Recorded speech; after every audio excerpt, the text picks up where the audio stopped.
Bueno, en el año 20, Ujú. porque ya hablamos de antes de y después de la pandemia, Así es como es, que nos ha marcado la vida, ¿verdad? Para todo. totalmente, Sí, totalmente. sí, es increíble. Es como, no sé, o sea, ya Sí, dices, no, es que fue antes de la pandemia o después, tal. Eh, totalmente.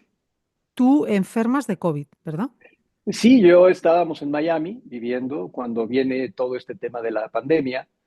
Como todas las personas, nosotros obviamente nos encerramos en la casa, ya gracias a Dios con mis hijos, estábamos la familia, mi esposa, mis hijos, y en ese momento llegó Pablo de España, justo antes de que se cerraran los aeropuertos, si no, no se hubiera podido ir, no hubiera podido ir y casarse con mi hija porque pues, el mundo se paró.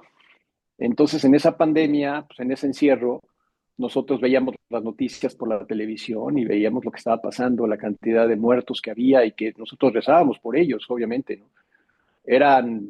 Nuestra rutina diaria era rezar, nos despertábamos, rezábamos el rosario, teníamos una serie de novenas, pero pues nunca pensamos lo que iba a pasar, ¿no? Realmente no estábamos pensando que no, nosotros estábamos aislados, por decirlo de esa forma, pero no fue así. Una mañana yo desperté sintiéndome mal, ya con los síntomas de COVID. Empecé a sentir la falta de aire, perdí el gusto, perdí el olfato, y esos fueron los primeros síntomas, ¿no? Entonces yo le pedí a mi esposa, que además al momento nos contagiamos toda la familia. O sea, Madre mía. fue un contagio general que nunca supimos realmente hasta la fecha cómo fue que lo pudimos adquirir, porque estábamos en la casa todo el tiempo encerrados, no salíamos. Sí. Total, nos da a todos y hoy le doy gracias a Dios que el único que se complicó fui yo. Mis hijos y mi esposa pues, la pasaron mal un momento, pero salieron.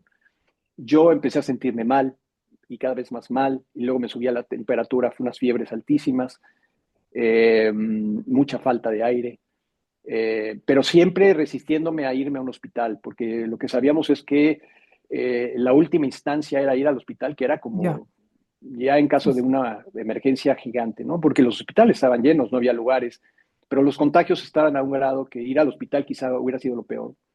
Solo que yo una mañana ya fue tal el malestar que le pedí a mi esposa que me llevara. Le dije, Carla, por favor, necesito irme ya, me siento muy mal.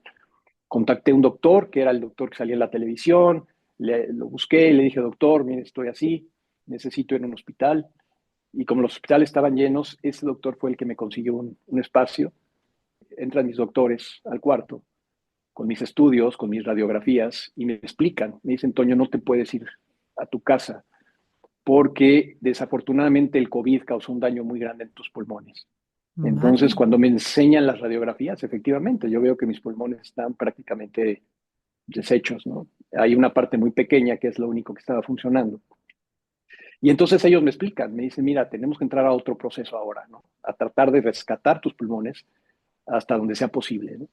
Entonces ahí pues viene un cambio, le aviso a mi familia, les digo que yo no me puedo ir y todo a través de videollamadas porque pues no hay otra manera de comunicarnos.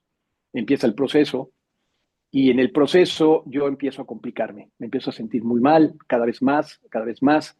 La misma falta de oxígeno hace que mis otros órganos se empiecen a alterar.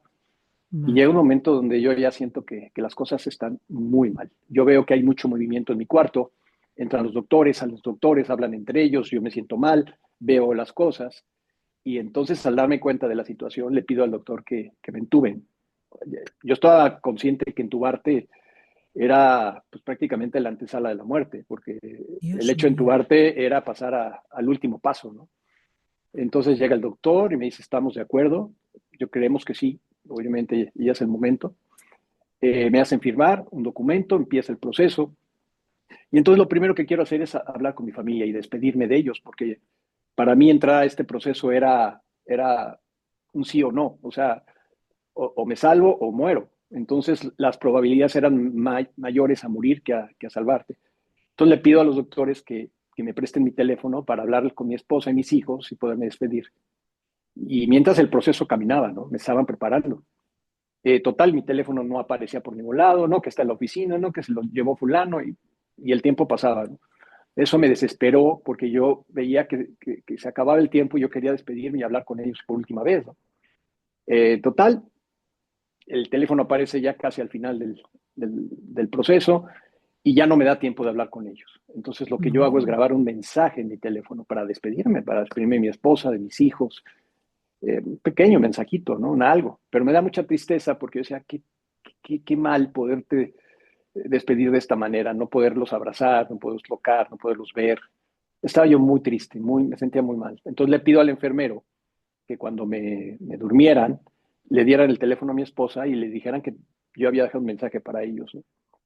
Total, eso fue lo que pasó, me estaban preparando y antes de que me durmieran, antes de terminar el proceso, escucho que uno de los doctores dice que colapsó mi pulmón izquierdo.